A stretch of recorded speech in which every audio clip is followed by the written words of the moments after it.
What a kick in the whiskers. I have half a mind to start haunting you. What are you, some kind of a Saint Bernard who's been dipped in bleach? Welcome back, listeners. Did you miss us? Are you glad we're back? We should probably stop that now. Agree. Welcome back, listeners. Welcome back to episode 3 of the Goat American novel. Tell the listeners what that is, Courtney. This podcast is a goat-focused, all-ages, barnyard comedy thriller for you and your family. Whether your family is 3 generations arguing over a sink of dishes, or one woman and her dogs curled up in front of the radiator. Yeah, this podcast is made for you, by our family, to enjoy those cozy American Gothic family vibes. We're glad you're here. And this podcast is a journey, so we highly recommend you start at episode 1, or you might get lost. All right. I'm Ursula Bucher, children's library consultant, and youth bent on destroying oppressive institutions. And I'm Courtney Lyons, her coordinator, filling in for Aaron Alden, our regular producer. Get well soon, Aaron. Now, Ursula, where were we? In episode 1 and 2, we met the goats and humans and sheep and alpacas and so on. And so on. And so on. Of the neighborhood around FM's place. And we learned that a new neighbor has moved into the abandoned farm next door and no one has seen him yet. And where do we begin today? We're gonna eavesdrop on the goat kids of the herd, having a midnight hangout with the yearling goats, and it's gonna be one of those moments where the older siblings decide it's time to, well, sleepover vibes terrorize the younger siblings with, well, it's not quite an urban legend.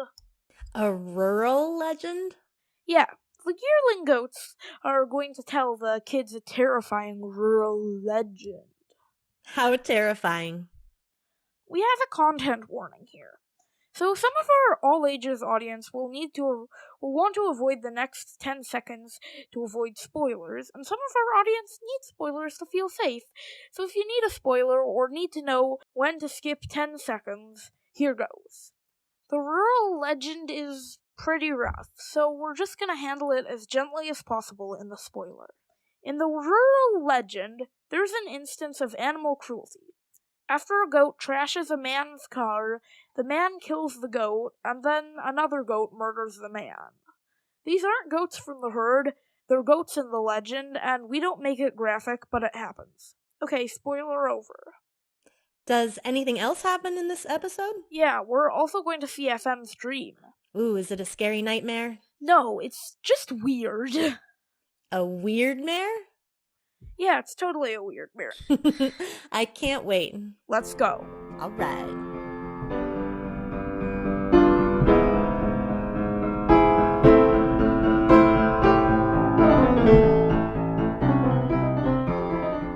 The night after the meeting of the Milk and Wool Producing Animals Neighborhood Society, Mangoat and Goatina slipped out of their stall and made their way to the moonlit side of the barn, where Dandy was waiting.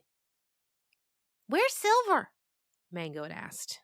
"Sleepin'," Dandy answered. "Well, butter awake." "I did, but she said future queens need extra sleep." "Well, too bad for her. She's missing out," Mangoat said, frisking her tail. "You think we're going to do any eating on this expedition?" Little Goatina shivered off her sleep and cracked her head against her sister's chest. "All you think about is eating. Danny said she has something serious to tell us about." "Listen," Mangoat knocked back. "One of the 3 of us needs to get big and strong enough to keep Silver from bossing us all around all the time. She's only getting bigger. I swear her horns grew a whole inch just since last night." "It's true," Dandy said, kicking at a pebble with her hoof. "Our mom lets her have almost all the milk, like she needs it." Goatina bumped gently against Dandy's side. "Big isn't everything. Tell us what we're doing tonight, Dandy." "Well, here's the thing. You know how our moms had that meeting today?" "Boring," bleated Mango. "Bah, bah, blah. With those brainless sheep. Why do they even have those meetings? Bah." blah. I went to the barn to have a nap until it was all over. Me too, Gotina nodded. And Silver too, but I couldn't sleep, Dandy went on. And, well, the other day, I'd overheard Rafaela and Minerva, the yearlings, talking about apples. They said that FM's orchard would be full of them soon. Like thistles? Mangoed asked. The way they were talking, it sounded like they'd even be better than thistles. They made it sound like it would be a whole other thing. And they said they were soon going to sneak into FM's garden to see if some were ready now. Great, Mangoed said. Let's go now. We'll eat all the apples before Silver even gets a chance. Well, hang on, Mangoed. That's exactly what I thought this afternoon. So I decided to try and find them for myself. I figured this garden of FM's was probably somewhere on the other side of FM's cabin. She never wants us to go over there, so I figured that must be where she keeps the good stuff. Mom told me a story about that place one time, Gotina said. A bedtime story. She said it's filled with broccoli, kale, just growing everywhere. Why are we even still talking? What are we, a bunch of sheep? Let's go there, now, and eat everything. Just listen, Dandy said. I figured all this today, too, so I snuck out while that meeting was going on. I didn't find the apples, though. I don't think I did. I still don't really know what apples are, but I did find kale. Yes! Just listen. So, I was eating a lot of kale, but I was a little nervous. I was all alone. I hate being alone, Gotina whispered, thinking of the previous night's dream. Yeah, so I was all alone in that garden, and there were a lot of those spiders everywhere, big ones building those butt things and sucking the lives out of flies. Then far away, I heard something. It was a strange bleat, but it wasn't a bleat. It was a human, maybe? But was it Grandma? Mangoed asked. One time she did a fart that sounded like a pig having a baby. No, it wasn't that. It wasn't a goat. It was such a strange noise. Mangoed stamped her hooves. It's probably just Rafaela getting herself all worked up about the billy. She's completely crazy about that gross billy these days. There's no telling what noise she'd make. Come on, let's go and eat apples. She butted Dandy toward the fence. And kale. Bump. And broccoli. Bump. No, Mango, it wasn't her. And it came from the other direction. From past FM's garden. Far out there and high up. Maybe a wild mountain goat, Gotina suggested. I thought maybe. So I got up real high, see, on a stack of pallets, and I heard it again. So I looked out. I saw over FM's gardens, and then I saw an old barn. At the mention of the words, old barn, the fur on Gotina's back began to bristle, and her long, floppy ears began to twitch. A huge old barn, Dandy went on, with all the paint peeling off, and the roof falling in. I know I seen it before. We can sort of see it from the top of our pasture in the daytime, but I never really looked at it before. I was looking at it, and there were those windows, and of course I tried to see through the windows, but it was all dark in there.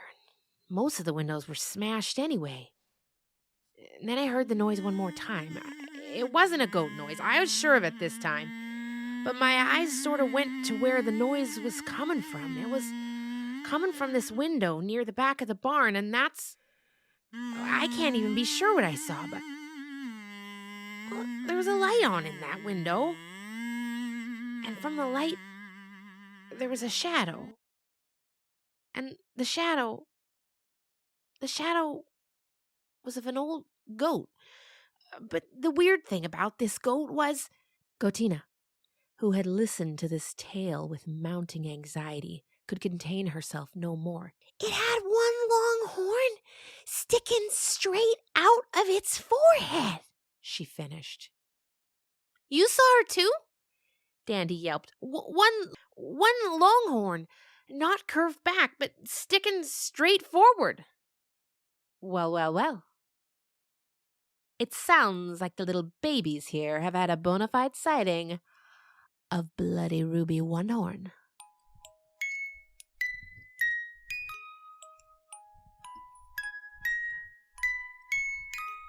The three little kids whipped their heads around.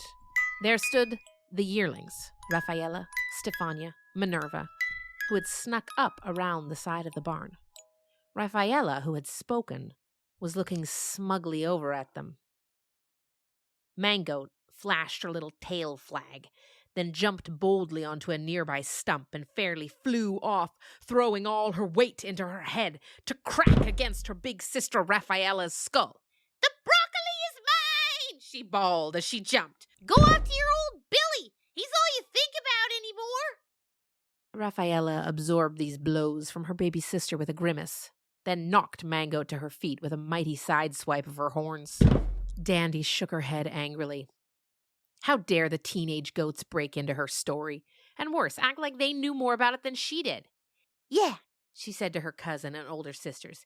"I hear that Billy's 14 years old and he has a beard that hangs past his knees. It's yellow because he pees in it every day.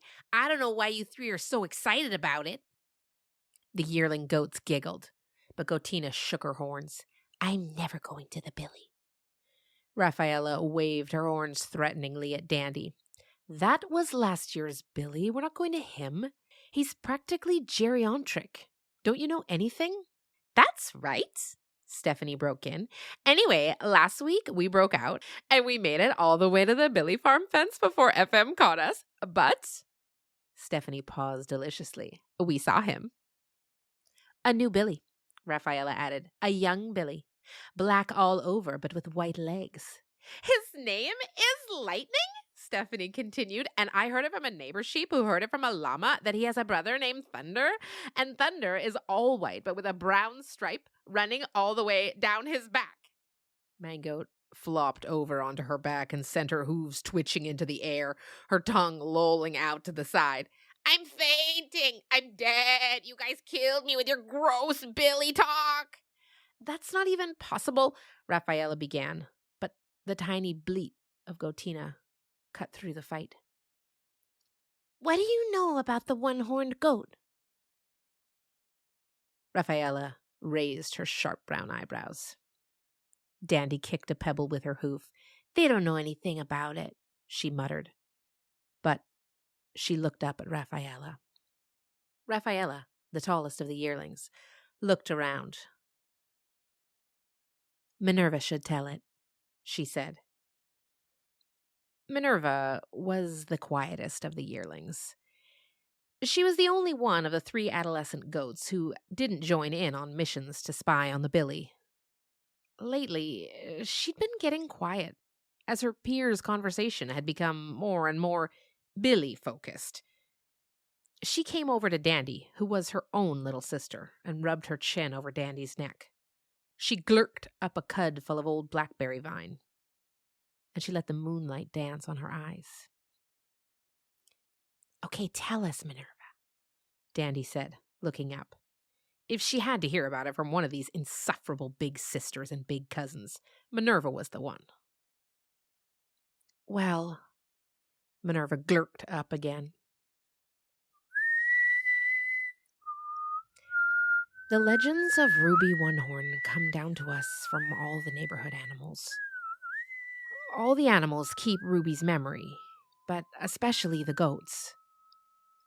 You can hear different things about her from Elmer's sheep and something different about her from the cows down the road. The legends are old. They wander around like rivers. It's hard to catch the one and know it's the right one. It's not everyone agrees. But there are some things everyone agrees on. They say Ruby One-Horn was born long, long ago on a farm not far from here. Not far at all. In those days, it was the biggest farm around.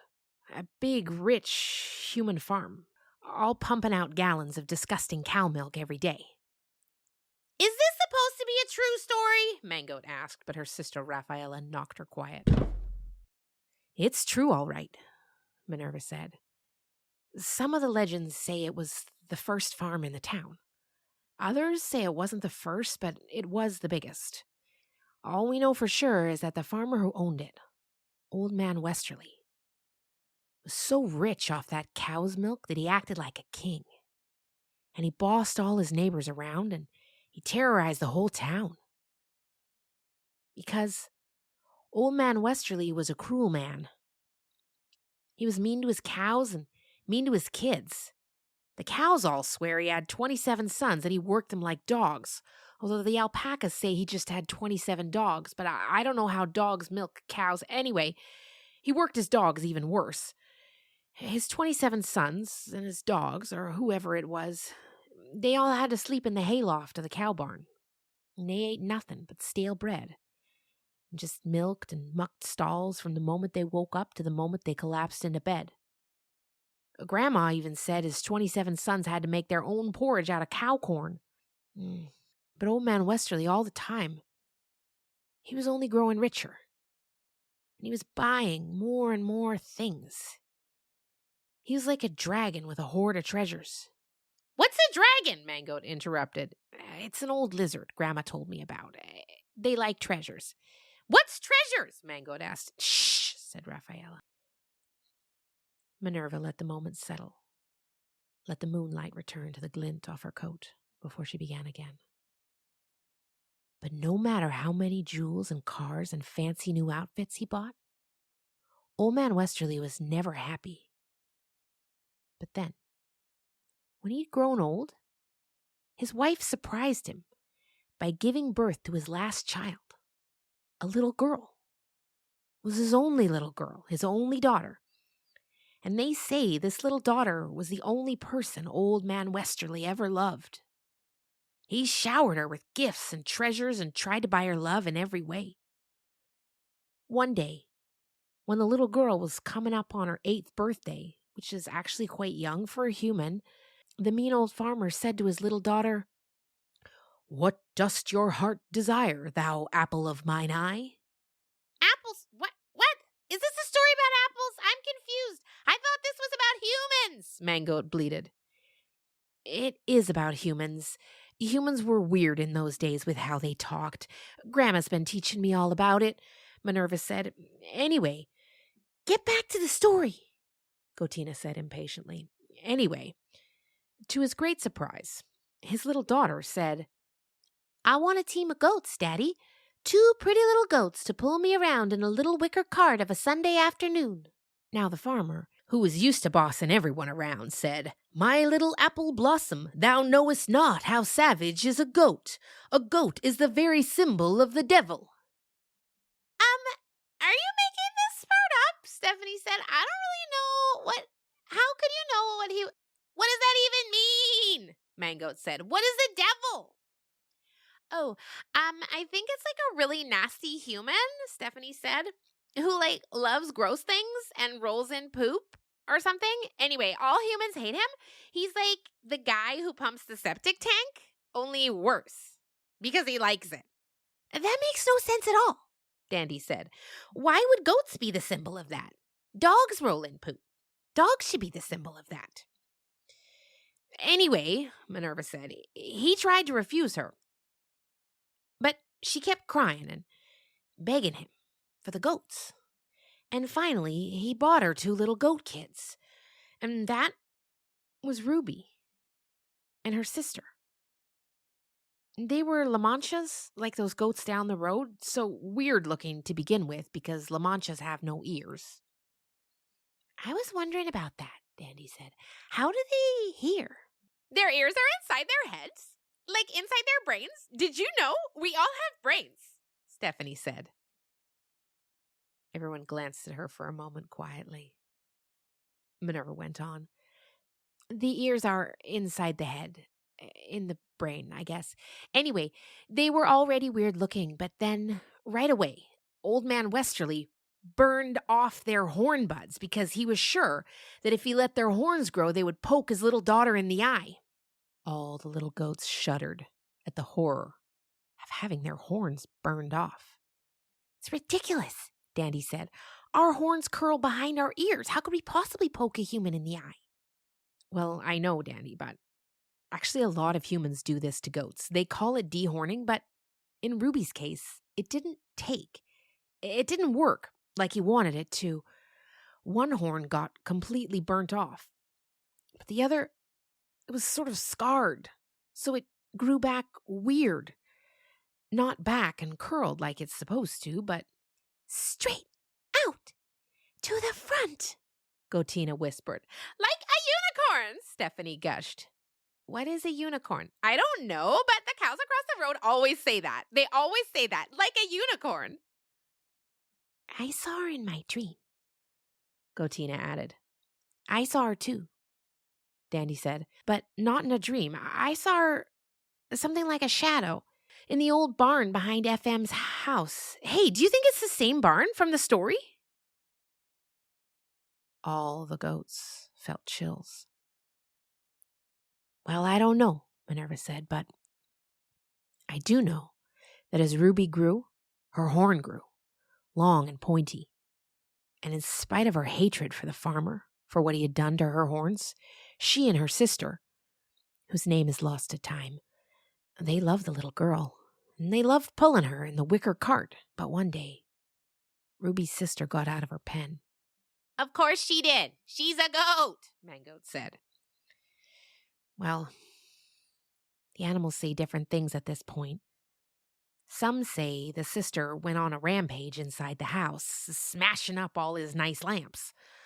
Others say she jumped all over his brand new car and smashed the glass and scratched up the paint. And back then, almost nobody even had cars. He was the only one in the neighborhood to even own a car. Anyway, whatever it was, she wrecked some of his treasures. And when old man Westerly found Ruby's sister doing whatever it was she did, well, it's bad. "Tell us!" Mangoat bawled. He killed her. I think he hit her with his car.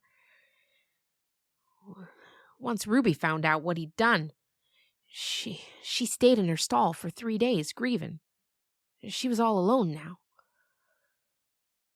But on the morning of the 4th day, she stopped grieving.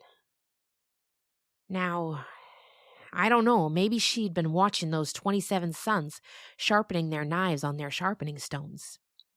Because Ruby found a stone of her own, and well, she waited for old man Westerly to come by her stall. She waited days there, just waiting for her chance at him, and sharpening her horn against an old rock that was in her stall, sharpening her one long horn until it was sharp like a knife. Then she saw old man Westerly passing by. She broke out. She stabbed him right through the heart. "Bah!" Mangoat said. "Gruesome," Dandy said.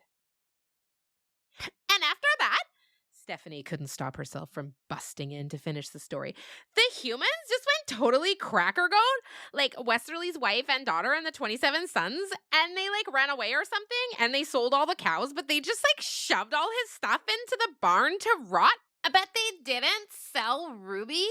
They just locked her up in the barn." But Ruby had the last laugh. Minerva resumed control of the story. She outlived the whole family. She lived like a queen up there, living off the blackberries and the ivy that grew over all the roof and the windows.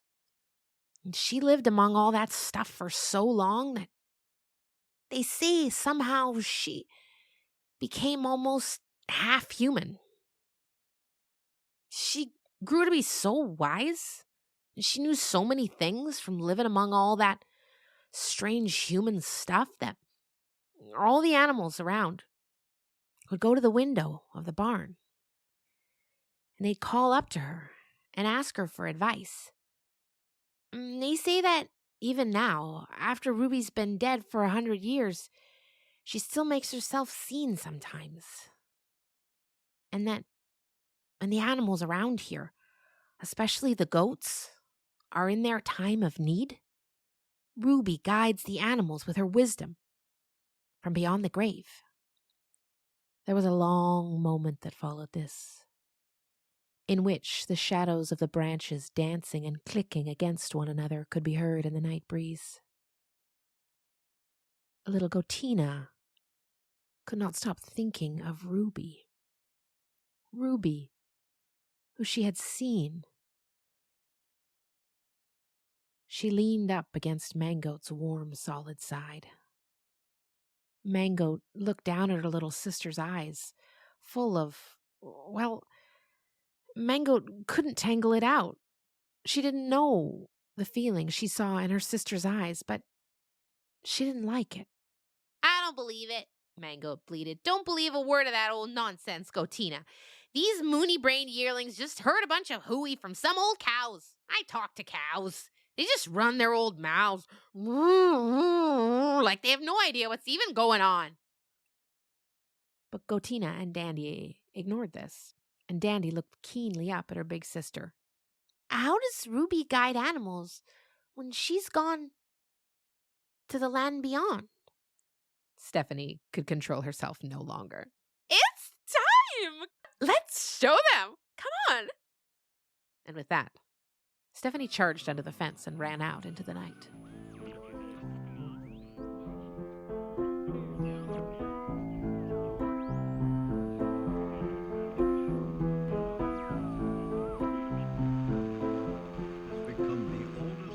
While her kids and yearlings were running wild in the warm August night, FM was tossing and turning in her bed. She was asleep, but it was a disturbed sleep. Her rheumatism was hurting worse than ever, and the pain in her back invaded her sleep. In her dream, her bed had become a hospital bed. Her nightgown, a hospital gown, and 2 doctors stood over her. And the doctors were wearing plague masks and black gowns. And if you don't know what a plague mask is, ask your strangest auntie to show you a picture. The disguises didn't fool FM. I know who you are, both of you. Pearl, I see you behind that creepy mask. You can't operate on me, Pearl. You're my dog. But the other figure, with its gray fur, whiskers and soft ears and tail poking out from behind the plague doctor mask, gave FM pause. Gratzo? Is that you? FM tried to clear her eyes, but you can't clear your eyes in sleep, and there was no denying it. The other doctor was her old gray cat, Gratzo, who had been in the land beyond these last 8 years. Gratzo, how are you here? Why are you so big? I'm so happy to see you, but why are you dressed like an old-time doctor? You don't get to doctor on me either, Gratzo. You're a cat, and you're not even an alive cat. The 2 doctor pets ignored her. They turned to one another and shook their heads soberly. We can do nothing for her, said the Gratzo cat doctor. Nothing for her, agreed the Pearl doctor. It's very bad, said the Gratzo doctor. Very bad, agreed the Pearl doctor. Dogs are so stupid, said the Gratzo doctor. They have nothing to say for themselves. To say for themselves? Wait, we are not. We do not. The Pearl doctor sputtered.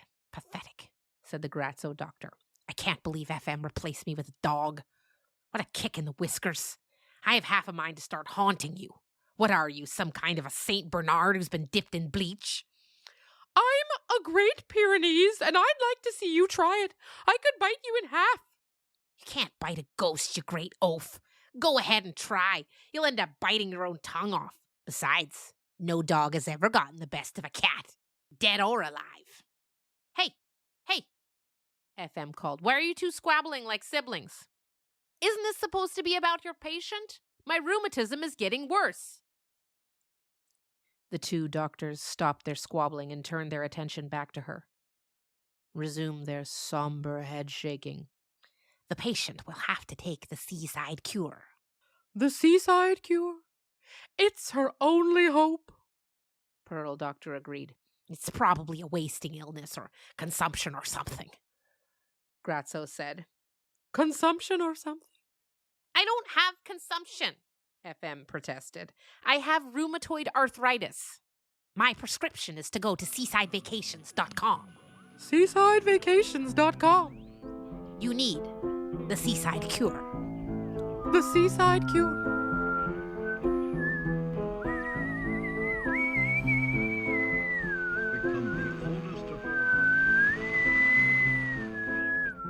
Where are we going?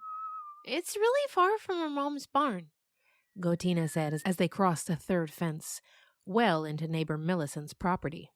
This is this is it. Stephanie brought the kids up short at the mouth of a small, tidy barn. Is this the barn where that old goat died after she stabbed a whole family to death? No way. I ain't going up there haunted by an old murdering ghost. Mango bleated, beginning to buck and rear on her back legs, spine bristling. This isn't the barn where we saw Ruby, Dandy told her. Nah, this ain't it. That place was dusty and musty and all rotted, Gotina said, shivering at the memory of her dream. This is just a nice little barn where that crazy alpaca lady does, flower stuff. And she keeps the alpacas hay up top too. But, well, you're old enough.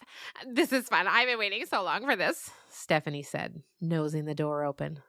But Rafaela, the leader of the yearlings, who had kept quiet throughout the story of Ruby One Horn, now butted Mango, then Dandy, then Gotina, just to show them she could. I don't think they're old enough to learn about this kind of stuff. You shouldn't have told them. They're babies, and they're annoying, and now they're probably going to tell our moms. Well, we're here now. Besides, they saw Ruby. We should show it to them. Show us what? Dandy asked. Okay, this place is like our little hangout. Like it's a clubhouse for goats at night. Anyway, that alpaca lady never finds us in here, but don't tell our moms about this. Rafaela rolled her eyes. Gotina's totally going to tell our mom. She's like mom's pet. But Stephanie was excited now and couldn't stop. And we have something in here from Ruby. Come on. The 3 yearlings and the 3 kids tromped into the barn Millicent used for making and storing the dried floral arrangements and alpaca fiber art that she sold online as part of her business. The bottom area was neatly arranged with herbs on drying racks, and Mangoat went to browse on them, but Minerva stopped her. Don't eat it. That alpaca lady would know we were here, plus she sprays it with some gross stuff that tastes really bad. Come on, come up to the hayloft. All 6 young goats made short work of climbing the rudimentary ladders which led up to the loft. Once they were all up, Stephanie reached behind a hay bale and pushed out into the little shaft of moonbeam that came through the window a very old piece of wood. What's that? Dandy asked. This is what Ruby uses to contact the living, Stephanie gushed. I got it from a cow. She said it belonged rightly to goats because it was Ruby's. The 3 kids stood over the piece of old wood. They could not, of course, understand that they were looking at letters, but they recognized that the board was covered with some human markings, and in the very center of it, there was a very old horseshoe, with one of its ends daubed with something red. And the horseshoe was attached loosely to the board with an iron fencing nail. In addition to the mysterious human markings which made up most of the surface of the board, there were images on the corners as well, and these the kids could make out. There were stars and moons. There was also the likeness of a chicken, a cow, a horse, and a sheep, and these were painted on, but to these had been added a portrait of a goat with 1 horn. And this portrait had been scratched into the wood. She did it with her horn, Gotina whispered, awed. That's just what she looked like in my dream. She made a picture of herself. The sign says Western Star, Farm Beta and Taco Supli Grangy Road? Stephanie gushed. Dandy and Gotina stared at her in shock. What do you mean, says? Wood can't say anything, Mangoat bleated. It's wood! It can't talk! Yeah, how do you know what it says? Dandy asked, squinting her eyes at the strange human markings on the board. Oh, I'm learning to read. The alpaca lady is always trying to teach her tiny human Billy to read, but, he hates it. So she just has to go over and over and over it again, cat. Arcturus, C-A-T, cat. That spells cat. C-K-A-C-A-T. It spells see the cat. It spells cat. But he just doesn't even pay any attention at all. And she's been doing the lessons outside all summer because he hates being inside. But he's not even paying attention. But I am. So yeah, I can read now. Me and Minerva can too. Not as good as Stephanie, but yeah, we all can read now. It's pretty cool. Rafaela put in. This is too much, Mangoat suddenly bleated. It's just too much. My baby sister, who I'm supposed to protect, saw ghosts in her dreams, and how am I even supposed to protect her in her dreams? And then you fill her head with some crazy murder story, and now there's this clubhouse, and you can't even eat the food in it because the alpaca lady sprays on it, which is gross. And it turns out you three stay out all night every night up here, and you're learning to... Goats can't read. Wood doesn't say anything. It's just wood. I'm going back to my mom. And with that, Mangoat turned tail and sprang down from the hayloft. Come on, Gotina! Hopped off a drying rack and made her way to the door. Gotina, who desperately wanted to know more about Ruby, could not stand the sight of her protector retreating. Wait for me! I'm coming too! Gotina bawled and leapt after her. Dandy shrugged. I guess we better be going back. Rafaela rolled her eyes. I told you they were just babies. Dandy glowered at her cousin and managed to get a nasty head crack in at Rafaela's kneecap before jumping down to follow the others.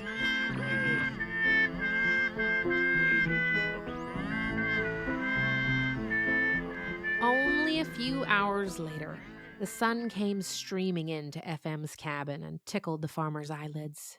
FM sat up in bed and opened her eyes. She looked down at Pearl.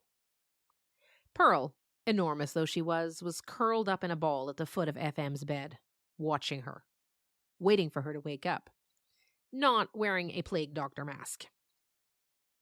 Consumption? FM said. I don't have consumption, Pearl. And what were you doing with Gratzo, huh? My Gratzo's been dead 8 years. Stay away from cats, Pearl. They'll claw your eyes out. You don't know what cats are like. I love them, but, well, I don't think you know your way around a cat, Pearl. Pearl answered indignantly. FM narrowed her eyes at her. Seaside cure, she muttered. I'm not a sheep, Pearl, you understand? You can't boss me around, even if you are wearing an old doctor outfit. Seaside cure, my eye. Pearl just stared mournfully back, letting the sunrise on her majestic fur do the talking. Yeah, that's exactly the look you gave me in my dream, Pearl, just now. She broke off to sing. When you dream, you're innocent, when you dream. Yeah, I know what the song says, Pearl. But that song is talking about humans. What about dogs? I'm not sure dogs are innocent in your dreams. And cats are definitely not innocent in dreams or anywhere else. I think that maybe when your dog shows up dressed like an old-time quack doctor in your dream and tells you you have to take the seaside cure, I'm not at all sure, she narrowed her eyes again at Pearl. I'm not at all sure that the real dog doesn't have anything to do with it. Pearl looked away. I thought so, FM said. I'm getting up. I probably have to chase the chickens out of the pumpkin patch again. But as she made to get up, the old twinge in her back hurt. And so she stayed in bed a minute, watching the sunrise, and by, she noticed that she was humming to herself.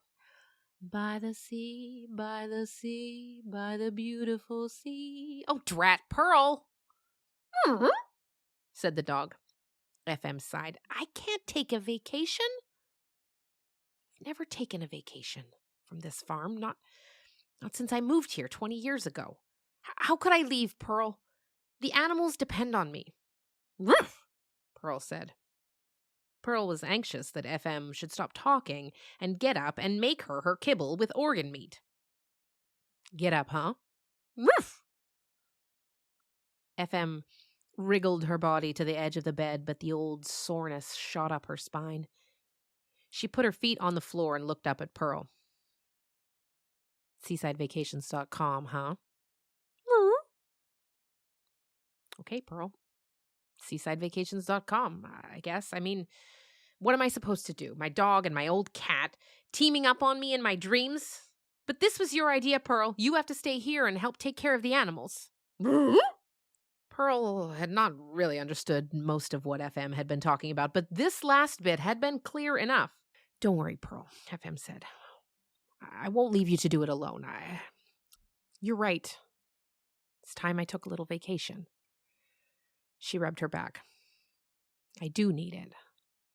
And it just so happens that the person who I need to help you is back in town.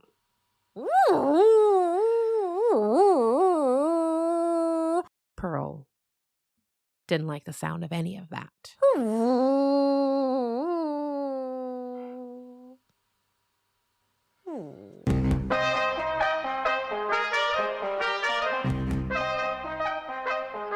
Thank you, listener, for listening, for coming with us on this journey, this very start of this journey. Before you go, please do take the time to leave us a review on your podcast app. And also, please follow us, Go to American Novel Pod on Instagram for all your fun behind-the-scenes stuff. The Go to American Novel is written and performed by Hildy Festerling, with additional voice performances by Ursula Bucher, Johnny Bucher, Gabriel Alden, Caleb Alden, and Aaron Alden. Yes, it is a family jam. Our amazing opening theme is by the Steam Brass Band. Definitely check them out. Our in-episode music was performed by Elliot Tothill, Emma Radosevich, Joshua Rutherford, and Peter Hutchinson at the Electric Unicorn Studio in Bellingham, Washington. Our producer and art director is Aaron Alden, and our project manager is Courtney Lyons. Our children's library consultant is Ursula Bucher, and thanks so much to Johnny Bucher for all the technical assistance. Until next time.